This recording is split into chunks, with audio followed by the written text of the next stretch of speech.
আলাইকুম প্রিয় দর্শক, আপনাদেরকে শুভেচ্ছা আমন্ত্রণ জানাচ্ছি চ্যানেলের সংবাদে। আর এখনকার সংবাদ নিয়ে আপনাদের সাথে আছি আমি খায়রুল বাশার। বিস্তারিত সংবাদের শুরুতেই জানিয়ে দিচ্ছি ফ্রেশ আটা ময়দা সুজি সংবাদ শিরোনামগুলো। শান্তি প্রতিষ্ঠার স্বীকৃতিতে প্রধান উপদেষ্টাকে চট্টগ্রাম বিশ্ববিদ্যালয়ের ডিলিট ডিগ্রি প্রদান, বন্দর পরিদর্শন করে পরিসর বাড়ানোর তাগিদ। ঢাকা বিশ্ববিদ্যালয়ে ছাত্রদল নেতা নিহতের ঘটনায় ক্যাম্পাসে বিক্ষোভ, স্বরাষ্ট্র উপদেষ্টা ভিসি প্রক্টরের পদত্যাগ দাবি। এবং প্রধান উপদেষ্টা বাসভবন অভিমুখে জগন্নাথ বিশ্ববিদ্যালয়ের শিক্ষার্থীদের লং মার্চে পুলিশের টিয়ার গ্যাসে কয়েকজন আহত, যমুনার সামনে অবস্থান।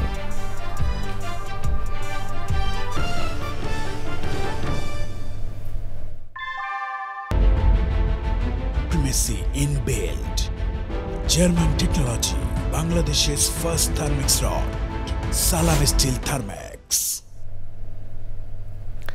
প্রিয় দর্শক, এতক্ষণ সংবাদ শিরোনামগুলো জানাচ্ছিলাম। এখনকার সংবাদ আয়োজন একই সঙ্গে চ্যানেলের ইউটিউব চ্যানেল এবং চ্যানেলের ওটিটি প্ল্যাটফর্ম আইস্ক্রিনে লাইভ স্ট্রিমিং হচ্ছে। এবারে নিয়ে যাচ্ছি বিস্তারিত আয়োজনে। অন্তর্বর্তী সরকারের প্রধান উপদেষ্টা অধ্যাপক ডক্টর মোহাম্মদ ইউনূস বলেছেন, কাঙ্ক্ষিত বিশ্ব গড়ে তোলার সক্ষমতা বাংলাদেশের আছে, কিন্তু গদবাঁধা পদ্ধতির কারণে তা সম্ভব হয় না। বিশ্ববিদ্যালয়গুলোকে নিয়ে কাজ করতে হবে, না হলে গন্তব্যে পৌঁছানো অনিশ্চিত হয়ে পড়বে। পৃথিবীর ভবিষ্যৎ নিজেদেরই গড়ে তুলতে হবে বলে মন্তব্য করেন প্রধান উপদেষ্টা। চট্টগ্রাম বিশ্ববিদ্যালয়ের ৫ম সমাবর্তন অনুষ্ঠানে এসব কথা বলেন তিনি। মোস্তফা মল্লিকের রিপোর্ট। উপমহাদেশের অন্যতম ঐতিহ্যবাহী ও প্রাচীন শিক্ষা প্রতিষ্ঠান চট্টগ্রাম বিশ্ববিদ্যালয়। ২০১৬ সালে হয়েছিল শেষ সমাবর্তন। ২০২৫-এ আবারও ক্যাম্পাসে নতুন পুরাতনের সরব উপস্থিতি। সমাবর্তনে অংশ নিতে বুধবার সকাল থেকেই ক্যাম্পাসে ছিল স্নাতক ও স্নাতকোত্তর ডিগ্রি প্রাপ্তদের উপচে পড়া ভিড়। প্রধান উপদেষ্টা মূল মঞ্চে আসেন বেলা ১:৩০টার দিকে। এ সময় তাকে ডিলিট সম্মাননায় ভূষিত করা হয়। এরপর সমাবর্তন বক্তা হিসেবে বক্তৃতা করেন অধ্যাপক ইউনূস। আমি বিশ্ববিদ্যালয়ে এসেছিলাম ৭২ সালে, তখন বিশ্ববিদ্যালয়ের সবের যাত্রা শুরু। শিক্ষক হিসেবে দায়িত্ব নিয়েছিলাম। এর মধ্যে ৭৪ সালে বিরাট দুর্ভিক্ষ এলো। সারা বাংলাদেশের দুর্ভিক্ষ ঠেকানোর ক্ষমতা আমার নাই, কিন্তু আমি চেষ্টা করতে পারি এই বাংলাদেশের একটা ক্ষুদ্র অংশের যদি আমি কয়েকটি পরিবারের দুর্ভিক্ষ ঠেকাতে পারি, সেটা আমার জন্য বড় তৃপ্তির বিষয় হবে যে আমি একটা কিছু করেছি। অধ্যাপক ইউনূস বলেন, নিজের মনে একটা স্বপ্ন থাকলে নিজের মতোই সবকিছু গড়া যায়। পৃথিবীর ভবিষ্যৎ আমাদের নিজেদের প্রত্যেকের হাতে। আমরা যেভাবে বিশ্ব গড়তে চাই সেভাবেই বিশ্ব গড়তে পারি। আমি যেভাবে বলেছি সেভাবে করতে হবে এমন কোনো কথা নাই। আমি আমার কথাটা বলে যাচ্ছি, অন্যরা অন্যদের কথা বলবে, তোমরা তোমাদের কথা বলবে, কিন্তু নিজের মনের একটা স্বপ্ন থাকতে হবে, এটাই আমার আবেদন। শিক্ষার্থীদের উদ্দেশ্যে প্রধান উপদেষ্টা বলেন, ব্যবসা কেন্দ্রিক সভ্যতা গড়ে তোলা বিশ্বকে ভুল পথে নিয়ে গেছে। অর্থনীতির ভিত্তি হবে মানুষ। পাহাড় আর প্রকৃতিতে ঘেরা এই সবুজের ক্যাম্পাসের মোড়ে মোড়ে আর পাহাড়ের ভাঁজে ভাঁজে অসংখ্য স্মৃতি, কত সোনালী অতীত। অতীতের সেই স্মৃতিকে বর্তমানের আয়নায় গাঁথলেন প্রায় ২৩,০০০ গ্রাজুয়েট।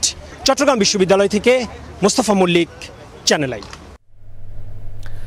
এর আগে চট্টগ্রাম বন্দরে গিয়ে প্রধান উপদেষ্টা প্রফেসর মোহাম্মদ ইউনূস বলেন, এটি বাংলাদেশের হৃৎপিণ্ড।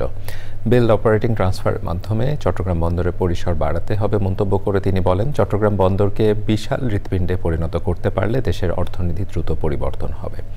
চট্টগ্রাম শহরের জলাবদ্ধতা অর্থেকে নামিয়ে আনতে নির্দেশ দিয়েছেন প্রধান উপদেষ্টা। চকর মালিথার রিপোর্ট। চট্টগ্রামের শাহ আমানত আন্তর্জাতিক বিমানবন্দরে পৌঁছে সরাসরি চট্টগ্রাম বন্দরে চলে যান প্রধান উপদেষ্টা। নিউ মুরিং কন্টেনার টার্মিনাল প্রাঙ্গণে বিশেষ মত বিনিময় সভায় যোগ দেন তিনি। আমাদের চট্টগ্রাম বন্দরটা হলো বাংলাদেশের অর্থনীতির হৃৎপিণ্ড। কাজে এটাকে শক্তিশালী করতে হবে, এমন শক্তিশালী করতে ক্রমাগতভাবে এটা শক্তিশালী করতে হবে। একবার শক্তিশালী করে দিয়ে ওখানে চিটান দিয়ে হবে না। চট্টগ্রাম বন্দরের পরিসর বাড়ানোর উপর জোর দেন প্রধান উপদেষ্টা। নেতারা সিঙ্গাপুরে চিকিৎসার জন্য যাচ্ছে, ব্যাংককে চিকিৎসার জন্য যাচ্ছে, কিন্তু বন্দর না এখানে আর কেউ আসতে পারে না। ভাই, আমাদের চিকিৎসার দরকার, তো এই হৃৎপিণ্ডের চিকিৎসার দরকার, তাহলে বিদেশি ডাক্তার আনতে হবে, তো উপায় নাই আমাদের। আমাদেরকে সবচেয়ে সেরা চিকিৎসক এটার পেছনে দিতে হবে, যাতে এই হৃৎপিণ্ড বিরাট আকারে আমাদের বানিয়ে দিতে পারে, কোনো সমস্যা যেন আমাদের না হয়। এরপর কর্ণফুলী নদীর উপর কালুরঘাট রেল ও সড়ক সেতুর নির্মাণ কাজের আনুষ্ঠানিক উদ্বোধন করেন প্রধান উপদেষ্টা। জেলা প্রশাসনের উদ্যোগে সার্কিট হাউসে চট্টগ্রাম মহানগরীর জলবদ্ধতা নিরসন এবং অক্সিজেন হাটহাজারী মহাসড়কের উন্নয়ন নিয়ে মত বিনিময় সভায় অংশ নেন প্রধান উপদেষ্টা।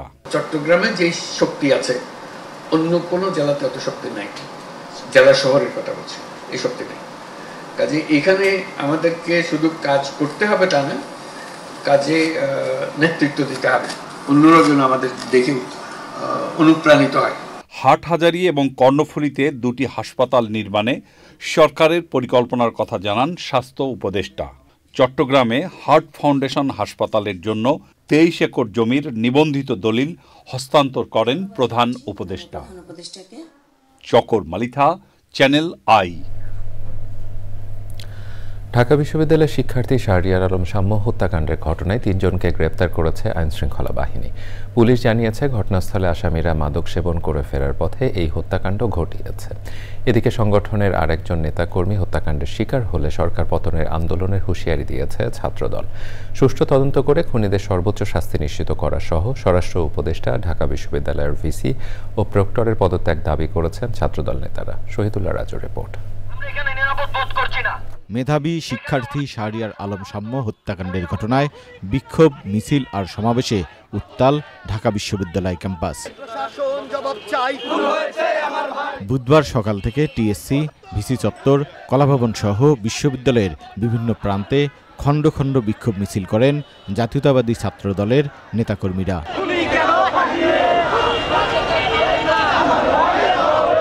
বেলা 12টায় সংগঠনের কেন্দ্রীয় সভাপতি ও সাধারণ সম্পাদকের নেতৃত্বে মিছিল নিয়ে উপাচার্যের বাসভবনে যান ছাত্রদলের নেতাকর্মীরা। উপাচার্যের বাসভবনের সামনে বিক্ষোভ শেষে সংক্ষিপ্ত সমাবেশে ছাত্রদলের নেতারা এ ঘটনায় ষষ্ঠ উপদেষ্টা, উপাচার্য ও প্রক্টরের পদত্যাগ দাবি করেন। যদি আগামীতে এই রাজধানী ঢাকার সহ সারা বাংলাদেশে একজন ছাত্রদলের নেতা কর্মী আক্রান্ত হয় এবং ইন্টারিম সরকার যদি কোনো ব্যবস্থা না নেয়, আমরা সরাসরি সেই সরকারের পতনের দাবিতে ছাত্রদল রাজপথে নামব। আমরা কোনো ছাড় দিয়ে কথা বলবো না, আমরা কোনো রক্ত চোখকেও ভয় করি না। জোহরের নামাজের পরে ঢাকা বিশ্ববিদ্যালয়ের কেন্দ্রীয় মসজিদে সাম্যের জানাজার নামাজ হয়। বিশ্ববিদ্যালয়ের বিভিন্ন বিভাগের শিক্ষার্থী, ছাত্রদলের নেতাকর্মী ছাড়াও অংশ নেন শিক্ষকরা। এদিকে সাম্য হত্যাকাণ্ডের পর মঙ্গলবার রাতেই অভিযানে নামে পুলিশ। শেরে বাংলানগর এলাকায় অভিযান পরিচালনা করে ঘটনার সাথে জড়িত, প্রত্যক্ষভাবে জড়িত 3 জনকে ইতিমধ্যে গ্রেফতার করা হয়েছে। তারা 3 জনে বহিরাগত এবং তারা এখানে কি উদ্দেশ্যে এসেছিল সেটাও আমরা খতিয়ে দেখছি। আশা করি খুব দ্রুততম সময়ের ভিতরে ঘটনার সাথে জড়িত অন্যান্য অপরাধী যারা রয়েছে তাদেরকে আমরা গ্রেফতার করতে সক্ষম হব। হত্যাকাণ্ডের ঘটনায় সাম্যর বড় ভাই শাহবাগ থানায় মামলা করেছেন। Shahidullah Raju, channel I, Dhaka. পুলিশের সাথে সংঘর্ষ, টিয়ার গ্যাস নিক্ষেপের পর 3 দফা দাবিতে রাজধানীর কাকরাইল মোড় অবরোধ করে জগন্নাথ বিশ্ববিদ্যালয়ের শিক্ষার্থীরা। পরে শিক্ষার্থীদের দাবি নিয়ে আলোচনা করতে উপাচার্যের নেতৃত্বে একটি প্রতিনিধি দল প্রধান উপদেষ্টা বাসভবন যমুনায় যায়। রাতে প্রধান উপদেষ্টা বাসভবন যমুনার সামনে তথ্য উপদেষ্টা বলেন, শিক্ষার্থীদের দাবির বিষয়ে শীঘ্রই বিশ্ববিদ্যালয় প্রশাসনের সঙ্গে কথা বলবেন প্রধান উপদেষ্টা। এর আগে যমুনা অভিমুখে লং মার্চে পুলিশের লাঠিচার্জে বেশ কয়েকজন শিক্ষার্থী আহত হয়। লুৎফুর রহমান সোহাগের রিপোর্ট। আবাসন ভাতা প্রদান, দ্রুত দ্বিতীয় ক্যাম্পাসের কাজ শেষ করা, বাজেট বাড়ানো, 3 দফা দাবিতে আন্দোলনে জগন্নাথ বিশ্ববিদ্যালয়ের শিক্ষার্থীরা। লং মার্চ টু যমুনা কর্মসূচিতে কাকরাইলে পুলিশের লাঠিচার্জ ও টিয়ারশেলের মুখে পড়েন তারা। এরপর শিক্ষার্থীরা অবস্থান নেন কাকরাইল মোড়ে। বন্ধ হয়ে যায় যান চলাচল। শিক্ষার্থীরা বলছেন, অন্য বিশ্ববিদ্যালয়ের তুলনায় তারা নানাভাবে বৈষম্যের শিকার হচ্ছেন। হল যতদিন পর্যন্ত না হচ্ছে আমাদেরকে 70% আবাসিক ভাতা দেওয়া। অন্য অন্য ভার্সিটি 1200 কোটি, তাদের হল আছে অনেকগুলো, 1200 কোটি 800 কোটি টাকা বাজেট দেওয়া হয়। আমাদের কোনো হল নেই, আমাদের মাত্র বাজেট দেওয়া হয় 81 কোটি টাকা। তাহলে এটা হাস্যকর ছাড়া কিছু নয়। ঢাকার বুকে এরকম একটা বিশ্ববিদ্যালয়, সুনামধন্য বিশ্ববিদ্যালয়, তাদেরকে বাজেট দেওয়া হয় 81 কোটি টাকা। তাহলে এটা একটা হাস্যকর, এটা কেউ মেনে নেবে না। তো আমরা তো এখানে কোনো সন্ত্রাসী হিসেবে আসি নাই, আমরা তো এখানে তাদের উপর অতর্কিত আগে হামলা চালাই না, তারা আমাদের উপর হামলা কেন চালালো? জগন্নাথ ইউনিভার্সিটি 19 বছরে পা দেওয়ার পরে এখন পর্যন্ত হল ব্যবস্থা করতেছে না, প্লাস হচ্ছে ক্যাম্পাসের কাজ করতেছে না। এভাবে তো একটা ইউনিভার্সিটি চলতে পারে না। আন্দোলনে বল প্রয়োগ করা পুলিশ সদস্যদের বিরুদ্ধে ব্যবস্থা চান শিক্ষার্থীরা। টিয়ার শেল লেগে লাঠিচার্জ, আমার নিজেরও এখানে লাঠিচার্জ করেছে। এই যে দেখেন এখানে অবস্থা ফুলে উঠেছে। আমাদের মোটামুটি 100 জন শিক্ষার্থীর অধিক এখানে লাঠিচার্জের লাঠির পিটা খেয়ে এখানে আহত হয়েছে।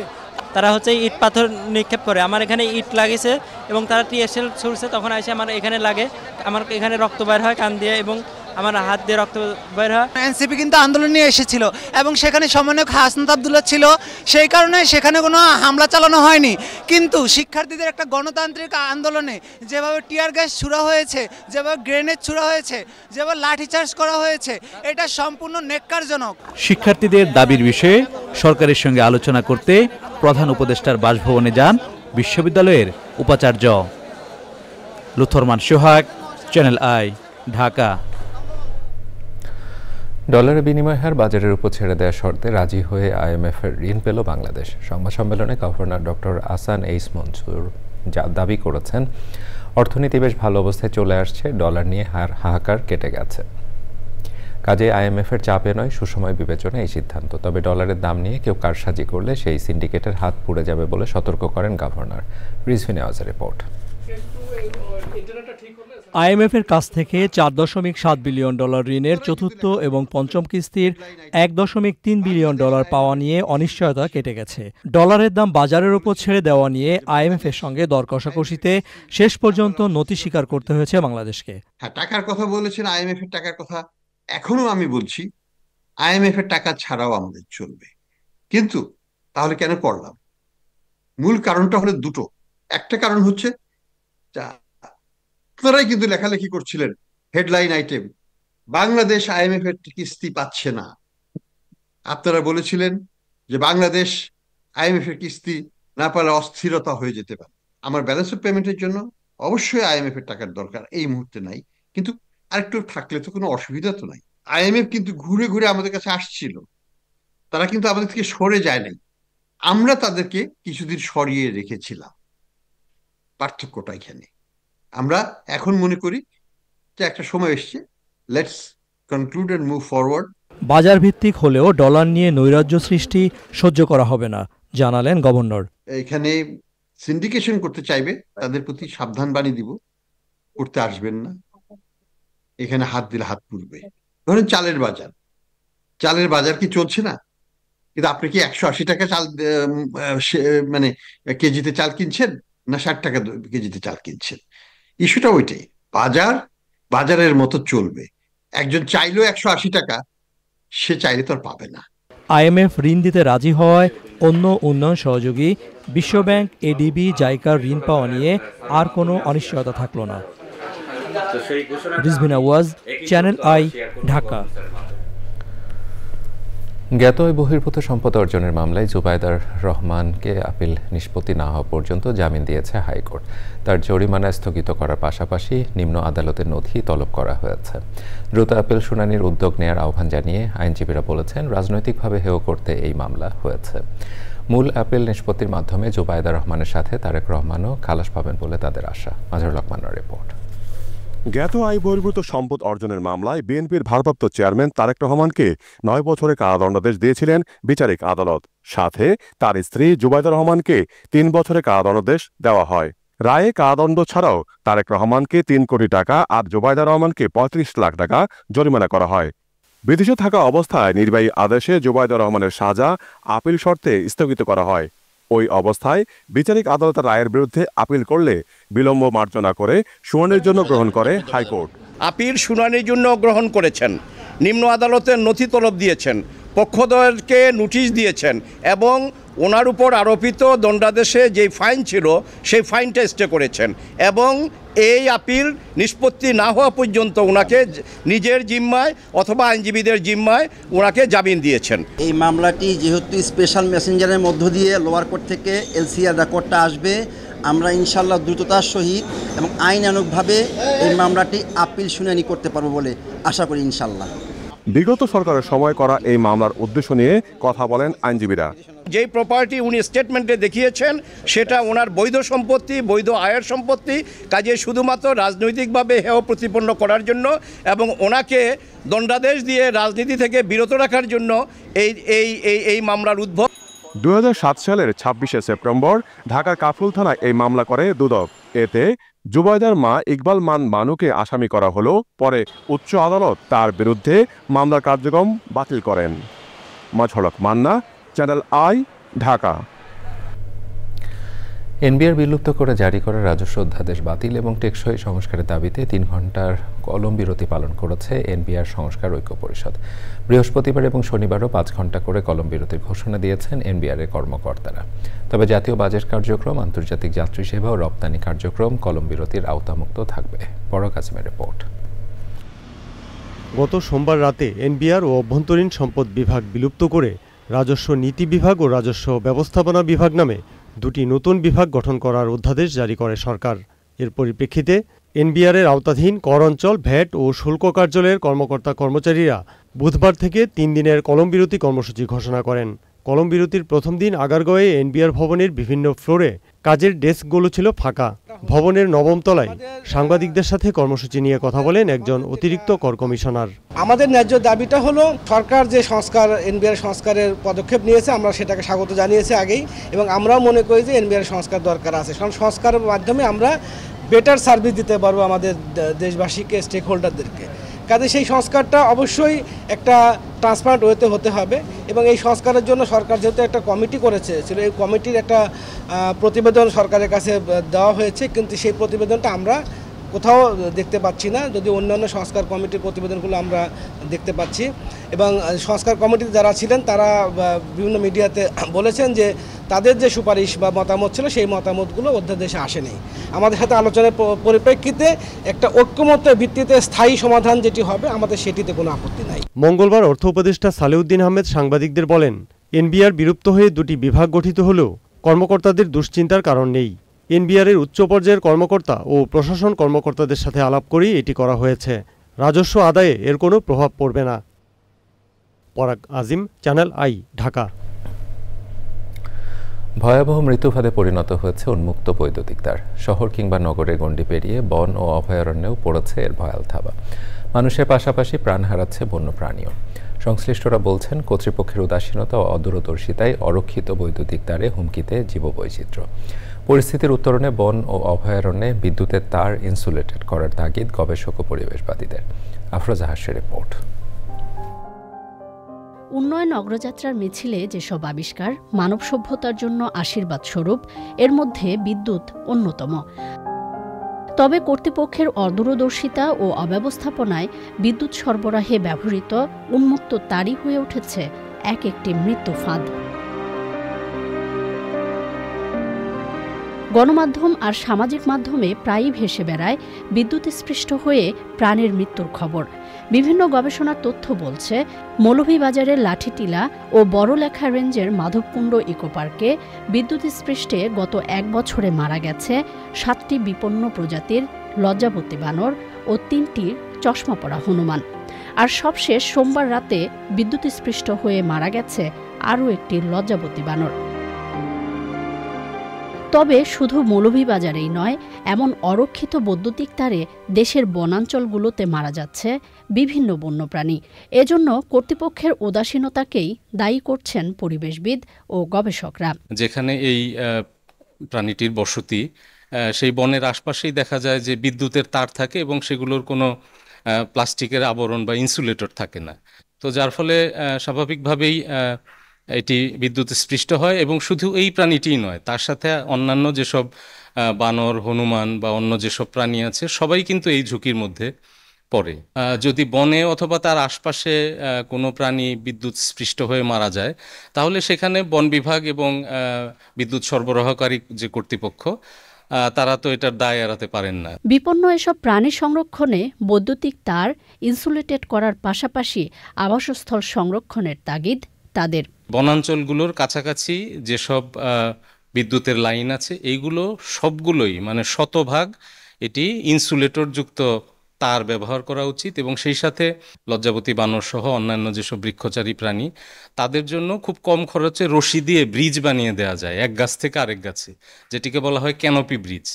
এই ব্রিজ বানিয়ে দিলে তারা ওই ব্রিজ দিয়েই নিরাপদে কিন্তু বনের এক পাশ থেকে আরেক পাশে যেতে পারে, তাদের আর এই বিদ্যুতের তারে যাওয়ার প্রয়োজন পড়ে না। অরক্ষিত বৈদ্যুতিক তারের মতো মানবসৃষ্ট নানা কারণে একদিকে যেমন প্রাকৃতিক পরিবেশ ক্ষতিগ্রস্ত হচ্ছে, অন্যদিকে বিপন্ন ও মহাবিপন্নের তালিকায় যোগ হচ্ছে অনেক বন্যপ্রাণী। পরিবেশের ভারসাম্য রক্ষায় এসব বন্যপ্রাণী সংরক্ষণে সচেতনতা বৃদ্ধির পাশাপাশি কার্যকর ও পরিকল্পিত উদ্যোগ জরুরি মনে করছেন পরিবেশবাদীরা। আফরোজা হাসি, প্রকৃতি ও জীবন ডেস্ক, চ্যানেল আই।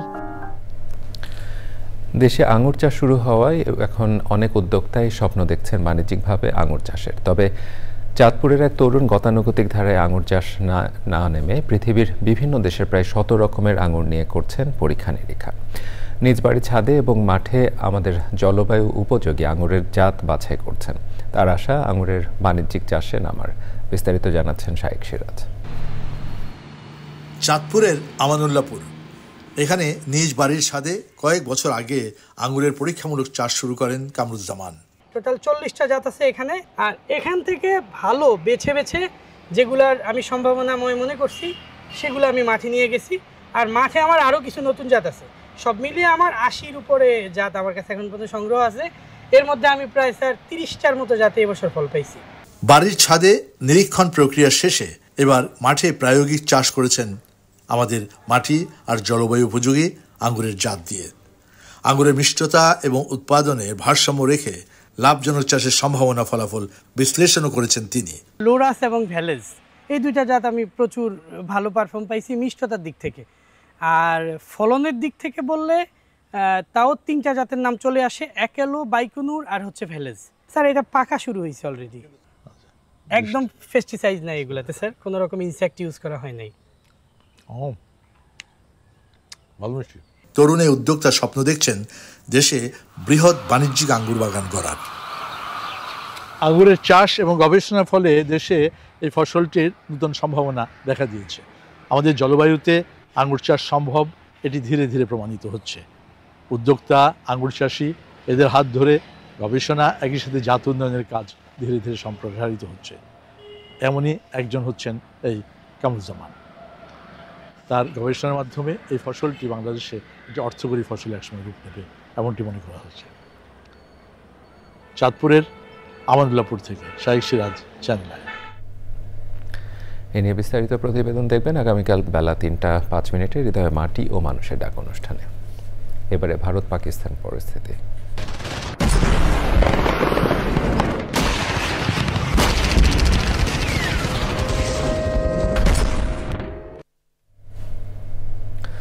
ভারতের প্রধানমন্ত্রী নরেন্দ্র মোদী বলেছেন, আবারও সন্ত্রাসী হামলা হলে ভারত উপযুক্ত জবাব দেবে। মঙ্গলবার পাঞ্জাবের আদমপুর বিমান ঘাঁটি পরিদর্শন করে তিনি বলেন, তাদের উদ্দেশ্য স্পষ্ট, যদি আরেকটি আক্রমণ হয় তাহলে ভারত উপযুক্ত জবাব দেবে। যেমনটা দেয়া হয়েছিল 2016 সালে জম্মু ও কাশ্মীরের ওরিতে সেনাঘাঁটি এবং 2019 সালে পুলওয়ামার সন্ত্রাসী হামলার পর। মোদী বলেন, সন্ত্রাসের প্রভুর এখন বুঝে গেছে ভারতের দিকে চোখ তোলার একটি পরিণতি, তা হলো ধ্বংস। বিমান বাহিনীর সদস্যদের সবসময় সতর্ক প্রস্তুত থাকার নির্দেশ দেন তিনি। শত্রুদের বারবার মনে করিয়ে দিতে হবে তারা এখন এক নতুন ভারতের মোকাবেলা করছে বলেও মন্তব্য করেন নরেন্দ্র মোদী।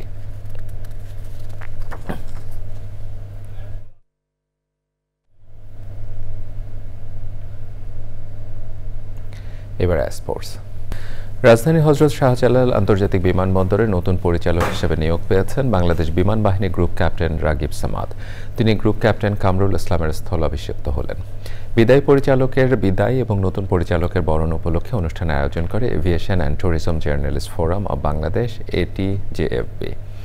বাংলাদেশ সিভিল এভিয়েশন অথরিটির প্রধান কার্যালয়ে অনুষ্ঠানে সভাপতিত্ব করেন ATJFB'র সভাপতি তানজিম আনোয়ার এবং সঞ্চালনা করেন সংগঠনের সাধারণ সম্পাদক বাতেন বিপ্লব।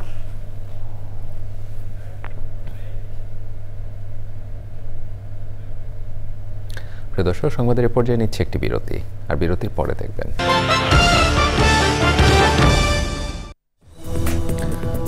প্রিয় প্রিয় দর্শক, আবার আমন্ত্রণ জানাচ্ছি চ্যানেল সংবাদে। দৈনিক অতিরিক্ত লবণ গ্রহণের ফলে উচ্চ রক্তচাপ, হৃদরোগ, স্ট্রোক এবং কিডনি রোগে আক্রান্ত হওয়ার ঝুঁকি বাড়ছে। গবেষণা অনুযায়ী বাংলাদেশের প্রাপ্তবয়স্করা প্রতিদিন গড়ে 9 গ্রাম লবণ গ্রহণ করেন, যা বিশ্ব স্বাস্থ্য সংস্থা নির্ধারিত মাত্রার চেয়ে প্রায় দ্বিগুণ। এর ফলে প্রতি বছর দেশে প্রায় 25,000 মানুষ মারা যায় বলে জানিয়েছেন জনস্বাস্থ্য বিশেষজ্ঞরা। জাতীয় প্রেস ক্লাবে তোফাজ্জল হোসেন মানিক মিয়া হলে ন্যাশনাল হার্ট ফাউন্ডেশন অব বাংলাদেশের উদ্যোগে বিশ্ব লবণ সচেতনতা সপ্তাহ উপলক্ষে মতবিনিময় সভায় এসব তথ্য তুলে ধরা হয়। ন্যাশনাল হার্ট ফাউন্ডেশন হাসপাতাল অ্যান্ড রিসার্চ ইনস্টিটিউটের রোগতত্ত্ব ও গবেষণা বিভাগের প্রধান অধ্যাপক ডাক্তার সোহেল রেজা চৌধুরীর সভাপতিত্বে মতবিনিময় সভায় মূল প্রবন্ধ উপস্থাপন করেন ইনস্টিটিউটের লবণ নিয়ন্ত্রণ কর্মসূচির সমন্বয়ক ডাক্তার আহমেদ খায়রুল আবরার। এবারে নিটোল টাটা আন্তর্জাতিক সংবাদ।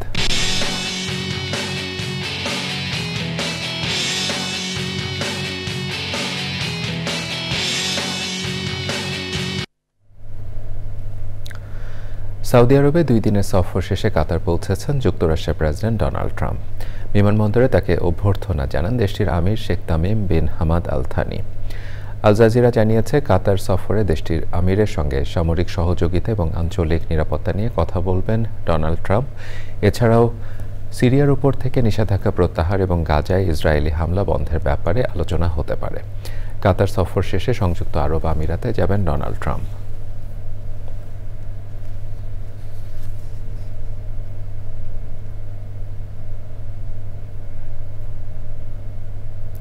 এবারে আইস্ক্রিন সাংস্কৃতিক সংবাদ।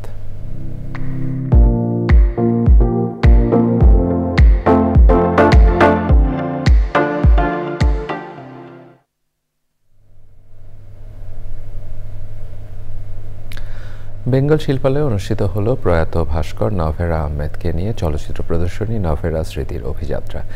এন রাশেদ চৌধুরী, শিবু কুমার শীল এবং অনন্যা রুমা নির্মিত 3টি চলচ্চিত্রে উঠে এসেছে নভেরা আহমেদের শিল্পী জীবনের নানা দিক।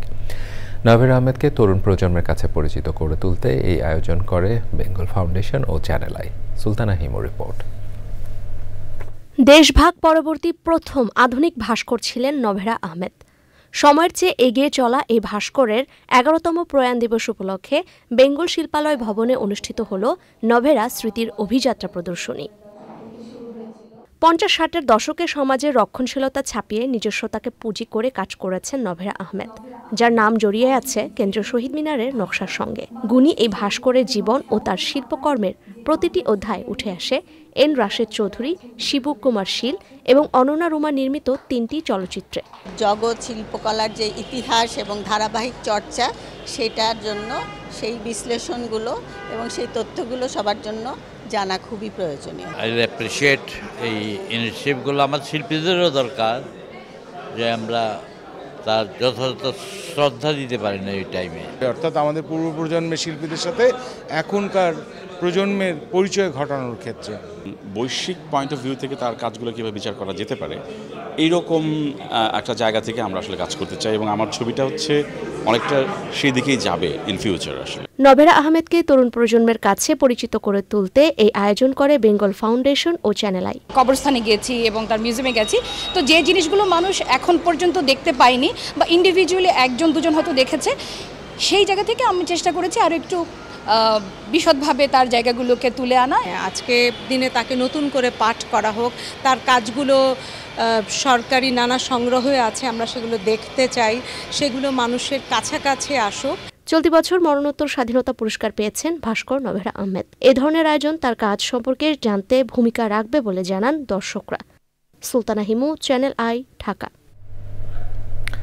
এবারে কৃষি সংবাদ।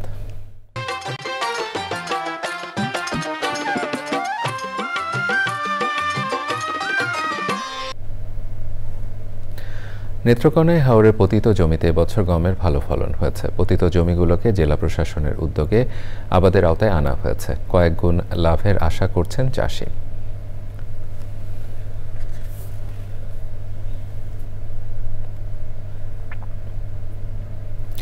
এবারে প্রকৃতি সংবাদ।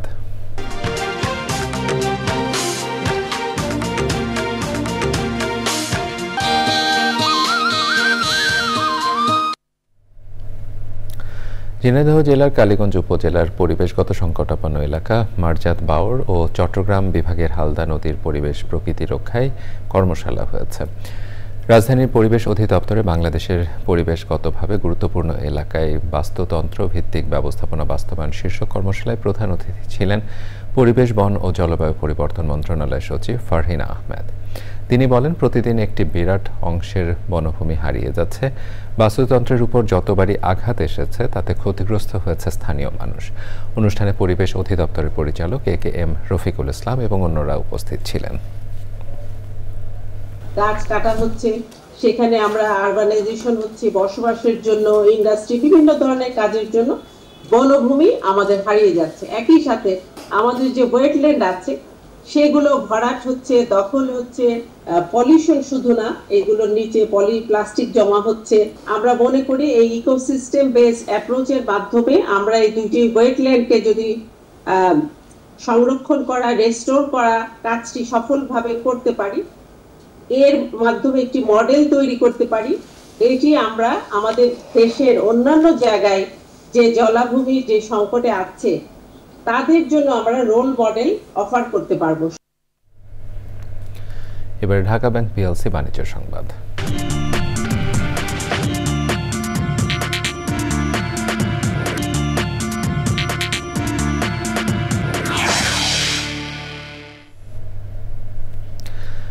ঢাকা স্টক এক্সচেঞ্জে আজ লেনদেনের নিম্নমুখী প্রবণতা দেখা গেছে। আগের কার্যদিবসের চেয়ে DSEX সূচক 38 পয়েন্ট কমে 4,835 পয়েন্টে দাঁড়িয়েছে। কমেছে বেশিরভাগ কোম্পানি শেয়ারের দাম। হাতবদল হয়েছে 399টি কোম্পানির 294 কোটি 17 লাখ টাকা শেয়ার ও মিউচুয়াল ফান্ড, যা আগের কার্যদিবসের চেয়ে 49 কোটি 76 লাখ টাকা কম। এর মধ্যে দাম বেড়েছে 61টির, কমেছে 292টির এবং অপরিবর্তিত রয়েছে 46টি কোম্পানির শেয়ারের দাম।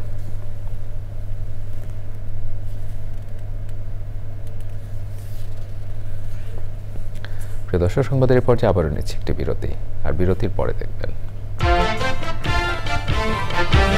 জামাত ইসলামী নিবন্ধন বিষয়ে আপিল বিভাগের রায় 1 জুন। আদালতের পর্যবেক্ষণ অনুযায়ী প্রতীক বরাদ্দ করবে ইসি।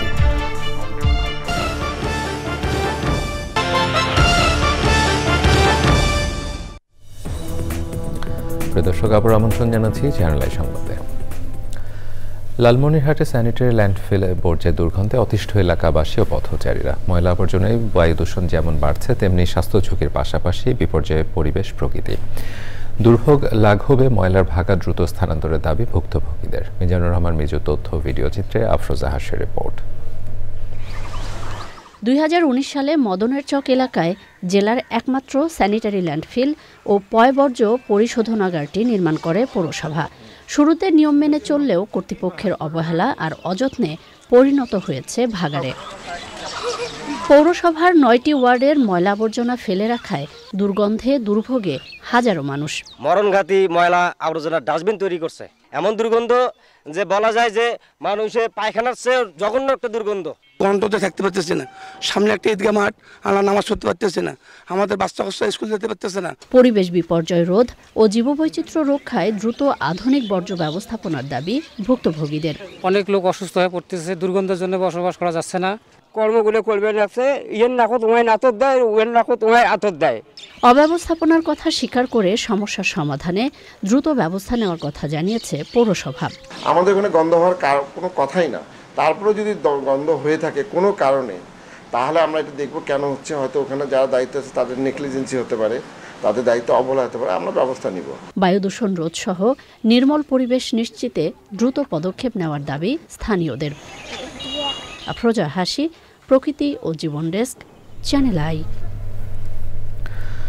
জামাত ইসলামীর নিবন্ধন অবৈধ ঘোষণা করে হাইকোর্টের রায়ের বিরুদ্ধে আপিলের উপর 1 জুন রায় ঘোষণা করবেন আপিল বিভাগ। জামাতের আইনজীবী ও ইসির আইনজীবীর বক্তব্য উপস্থাপন শেষে ওই আদেশ দেন প্রধান বিচারপতি সৈয়দ রেফাত আহমেদের নেতৃত্বে আপিল বেঞ্চ। আইনজীবীরা জানিয়েছেন, জামাতের প্রতীকের বিষয়ে সর্বোচ্চ আদালত যে পর্যবেক্ষণ দেবেন তার মাধ্যমে ইসি তাদের প্রতীক বরাদ্দ করবেন। 2023 সালের 19শে নভেম্বর আইনজীবী হাজির না থাকায় আপিল মামলাটি খারিজ করে দেয়া হয়। এরপর আপিলটি পুনরুজ্জীবিত করতে আবেদন করলে 2024 সালের 22 অক্টোবর আদালত বিলম্ব মার্জনা করে আপিলটির শুনানির জন্য পুনরুজ্জীবিত করেন। এরপর 3রা ডিসেম্বর আপিলের শুনানি শুরু হয়েছিল। 2008 সালের 4 নভেম্বর জামায়াতে ইসলামীকে সাময়িক নিবন্ধন দিলে পরের বছর বাংলাদেশ তরিকত ফেডারেশনের তৎকালীন secretary general Syed Rezaul Haque Chandpuri, Zaker party তৎকালীন মহাসচিব মুন্সি আব্দুল লতিফ, সম্মিলিত ইসলামী জোটের প্রেসিডেন্ট মাওলানা জিয়াউল হাসান সহ 25 জন জামাতের নিবন্ধন বৈধতা চ্যালেঞ্জ করে রিট করেন। আমরা আশা করি 1 জুন ইনশাল্লাহ বাংলাদেশ জামায়াতে ইসলামী তার নিবন্ধন ফিরে পাবেন ইনশাল্লাহ। আমরা এটাও প্রত্যাশা করি আমাদের উচ্চ আদালত এরকম অবজারভেশন দিবেন যে অবজারভেশনের কারণে বাংলাদেশের নির্বাচন কমিশন জামায়াতে ইসলামীর দাঁড়িপাল্লা প্রতীকও বরাদ্দ দিবেন, এটা আমরা প্রত্যাশা করি। এখানে বাংলাদেশের সংবিধানের একটা অনুচ্ছেদ আছে 104, যাকে বলে কমপ্লিট জাস্টিস। এই কমপ্লিট জাস্টিসের থিওরি অ্যাপ্লাই করেও মাননীয় আপিল বিভাগ এই আদেশ দিতে পারেন। বাংলাদেশের যুক্তরাজ্য ভিত্তিক বেসরকারি সংস্থা water and sanitation for urban population ওসাপের উদ্যোগে কান্ট্রি বিজনেস প্ল্যান শীর্ষ কর্মশালা হয়েছে। কর্মশালায় প্যানেল আলোচকরা বলেন, অবকাঠামো নির্মাণ অবশ্যই গুরুত্বপূর্ণ, তবে শুধুমাত্র এটি সব সমস্যার সমাধান নয়। আচরণগত পরিবর্তন, কমিউনিটির অংশগ্রহণ এবং টেকসই পরিষেবা মডেল দীর্ঘমেয়াদী সফলতার জন্য অত্যন্ত গুরুত্বপূর্ণ। ওসাপ বাংলাদেশের কান্ট্রি ম্যানেজার উত্তম কুমার সাহার সভাপতিত্বে কর্মশালায় বক্তব্য রাখেন জনস্বাস্থ্য প্রকৌশল অধিদপ্তরের অতিরিক্ত প্রধান প্রকৌশলী এতেশাম রাসেল খান, চট্টগ্রাম ওয়াসার কমার্শিয়াল ম্যানেজার কাজী শহীদুল ইসলাম সহ অন্যরা। বাংলাদেশ ই কমার্স অ্যাসোসিয়েশন ই ক্যাবের 2025-2027 সালের নির্বাচন উপলক্ষে ভোটার ও প্রার্থী মিট অ্যান্ড গ্রেট অনুষ্ঠান হয়েছে। এই আয়োজনে প্রার্থীরা তুলে ধরেন তাদের ভবিষ্যৎ পরিকল্পনা এবং দৃষ্টিভঙ্গি। সদস্যদের বিভিন্ন প্রশ্নের উত্তর দেন প্রার্থীরা। উপস্থিত ই ক্যাব সদস্যরাও এই আয়োজন প্রশংসা করেন।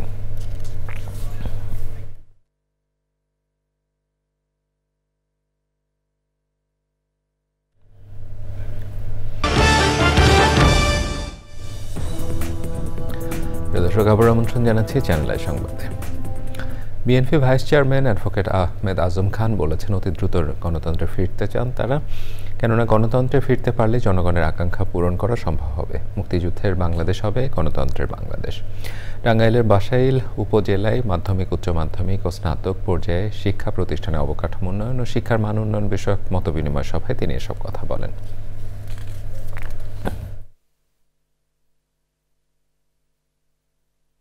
অতি দ্রুত গণতন্ত্রে ফিরতে চাই। আমরা গণতন্ত্রে ফিরতে পারলেই জনগণের আকাঙ্ক্ষা পূরণ করা সম্ভব হবে। কোনো ফ্যাসিবাদ, কোনো মাফিয়াতন্ত্র এখানে কোনোভাবেই জগদ্দল পাথরের মতো চেপে বসে থাকতে পারে না। আর যারা ফ্যাসিবাদ কায়েম করেছিল তাদের তো বাংলাদেশে রাজনীতি করবার সুযোগ থাকতে পারে না। এবারে খেলার খবর। প্রিয় দর্শক, এর সাথে সংবাদের শেষ ভাগে আমরা যাবার আগে ফ্রেশ আটা, ময়দা, সুজি সংবাদ শিরোনামগুলো জানিয়ে দিচ্ছি আরও একবার। শান্তি প্রতিষ্ঠার স্বীকৃতিতে প্রধান উপদেষ্টাকে চট্টগ্রাম বিশ্ববিদ্যালয়ের ডিলিট ডিগ্রি প্রদান, বন্দর পরিদর্শন করে পরিসর বাড়ানোর তাগিদ। ঢাকা বিশ্ববিদ্যালয়ে ছাত্রদল নেতা নিহতের ঘটনায় ক্যাম্পাসে বিক্ষোভ, স্বরাষ্ট্র উপদেষ্টা ভিসি প্রক্টরের পদত্যাগ দাবি। এবং প্রধান উপদেষ্টা বাসভবন অভিমুখে জগন্নাথ বিশ্ববিদ্যালয়ের শিক্ষার্থীদের লং মার্চে পুলিশের টিয়ার গ্যাসে কয়েকজন আহত, যমুনার সামনে অবস্থান।